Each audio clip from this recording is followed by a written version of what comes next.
Hello, everyone, and welcome back to Be Like Christ. I know you're not seeing my face right now. I'm sure none of you are devastated about that fact. My video file got messed up, and so you're only going to see the outline today. This might be the best video that I ever made. Let's talk about 1 Samuel chapter 17. This is one of the most famous stories in the Bible. It's a story of David and Goliath, and there's like 58 verses in this chapter, so we have a lot to get to. So let's jump in and try to be as concise as we can be. When did these events happen in or on the timeline of history? My approximate working date for this is going to be 1023 BC, and that is an approximate date. We think Saul probably became king around 1050 BC, so this is several years after that. Who are our main characters in this chapter? First, we've got Saul. Saul was the first king of Israel. He was from the tribe of Benjamin. Then we have David. David has already been selected as the second king of Israel, but he's not the king yet. He's still a young man at this point. And then we're going to talk about our guy Goliath. Goliath was a giant Philistine man who challenged any Israelite soldier to fight him in man-to-man combat. All right, so that's our when and our who, or our character section. Now let's talk about our map. Where did these events take place? Well, Jesse, who was David's father, he and his sons lived in Bethlehem. The Philistine army gathers in this chapter, and they camp between Soka and Azekah. Now you can see Soka on the map there to the left of Bethlehem. And then we're told that Goliath, he was from Gath, which was a Philistine city. If you have not read this chapter, I definitely encourage you to do it, as I do with all of the chapters that we do our overview of. But there's so many details in here because there's 58 verses. There's just not a lot, or there's a lot of things that I couldn't include in our outline. So definitely read it if you haven't already, and you'll get a lot more detail. Our first section, Goliath's challenge, is verses 1 through 11. The Philistines brought an army to Soko to fight against the Israelites and King Saul. And every day there was this giant man from the Philistine camp who challenged the Israelites to send a champion of their own to fight against him in one-on-one combat. The giant man's name was, you may already know it, Goliath. And the text says that he stood at a height of 6 cubits and a span. A cubit's about 18 inches. A span is half of that at 9 inches. So we're talking approximately 9 3/4 feet, or 3 meters tall. He challenged the Israelites for 40 days in a row. And, after they didn't send a champion to fight with him, he mocked them, and he mocked God because all of the Israelites were too cowardly to fight. So that leads us into our second section. David accepts Goliath's challenge, verses 12 through 39. 3 of David's older brothers were part of Saul's army, but David wasn't with the army. He was at home caring for his father's sheep. And one day, David's father sent him to the battlefield to deliver food to his brothers. And while he was at the battlefield, David overheard Goliath's challenge, and he saw the way that it struck fear into all of the Israelite soldiers. Through a series of events, David ended up speaking with King Saul, and David told Saul that he would kill Goliath. He'd go out and he would fight for Israel to uphold the name of God from this guy who was disrespecting it. Saul kind of dismissed David at first because he was a young man.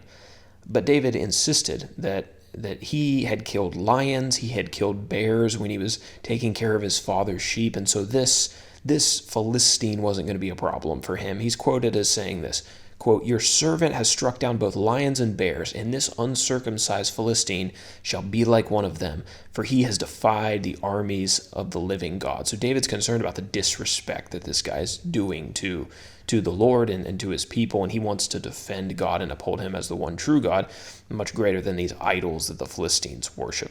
So eventually, Saul agreed to let David fight because, well, there was nobody else to do the job. That takes us to section number 3, verses 40 through 58. David versus Goliath. And this is the very well-known story. David went to meet Goliath with a sling and 5 smooth stones. Now, I know not everyone's familiar with exactly what a sling is. A lot of times you see this portrayed as David's going out with like a little kid's slingshot or something like that. And that's not at all what this is. In fact, the sling was used in ancient warfare. warfare, and it was a deadly weapon. I used to live on the island of Guam, which is in the middle of the Pacific Ocean, kind of over by like Japan and the Philippines.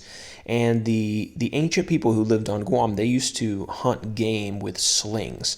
It's basically like a pouch between two cords of rope.